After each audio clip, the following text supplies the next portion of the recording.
Hello everyone, I am Walt. Welcome back to our Rich Dad Poor Dad series. Here we are with our 8th chapter, 8th principle here.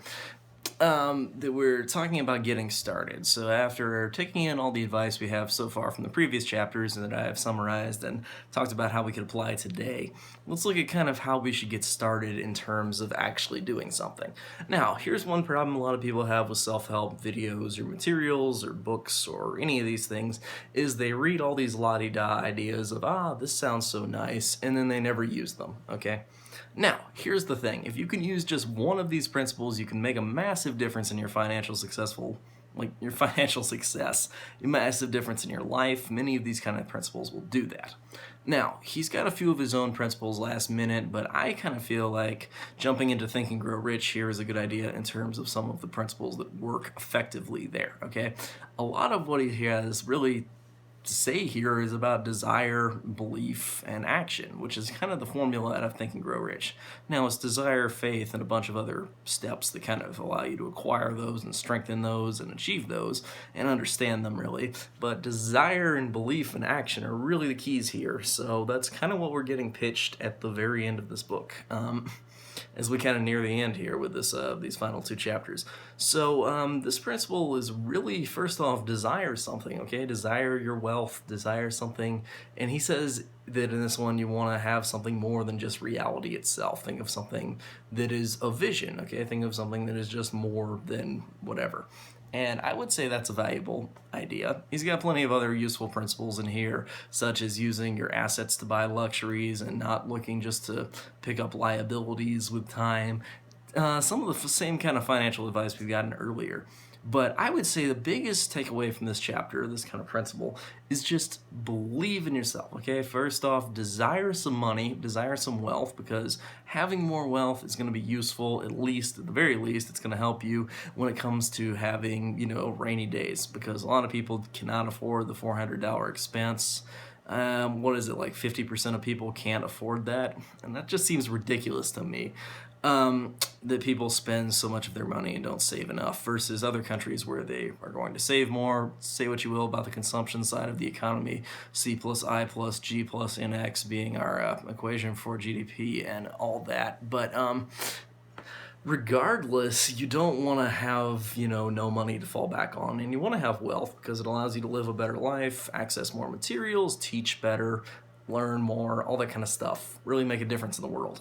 So I would say that you have a mission for things you actually want to do beyond just laying on the beach with some champagne for the rest of your life. Now, take great vacations, enjoy the pleasures of the beach and the champagne and whatever it is you desire that are luxury goods, okay? But don't make that the reason for your life, okay? Our lives often have more than that, which he summarizes in one of his principles as being teach and you shall receive, that go out and teach these when you teach other people, you actually learn principles better yourself, and you also receive more. Now, I actually have a video on that kind of exact subject when it comes to why that works, because part of it is that your subconscious mind sees you and everybody else, so if you teach everybody else, your subconscious mind reciprocates by teaching you. If you help others, naturally other people also reciprocate, so helping actually is, a positive sum game idea. So help others and you'll receive more in return. So it's a really great investment there.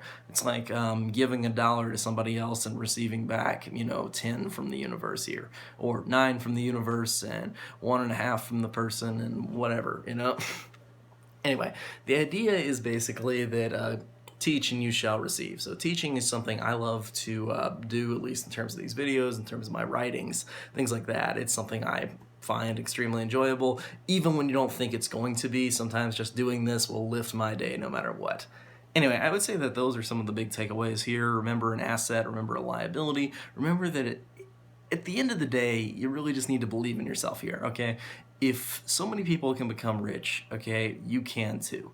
Now, there's going to be some failure on this path. You're not going to have instant financial success. There will be losses, okay? There will be times when you go into trading in the stock market or the bond market or the currency market, or you go into some business deal or a real estate game or whatever it is, okay? There are going to be times where you lose hundreds or thousands of dollars, okay? This will happen, or whatever your currency is that you're going with, because obviously overseas exist here. The US dollar is not the only currency. So, regardless of what you're doing, what you're trading, and how you're living living your life and what you're doing financially, a lot of the things the rich are going to do are going to be things that are going to cost you money. So go into them cautiously, but actually go into them, okay? Take some risks. Now, at the very beginning of many of these things, there will be failure, there will be losses, okay? But if you can read the right books, study the right materials, find the right mentors, even if you feel like you're not going to, okay?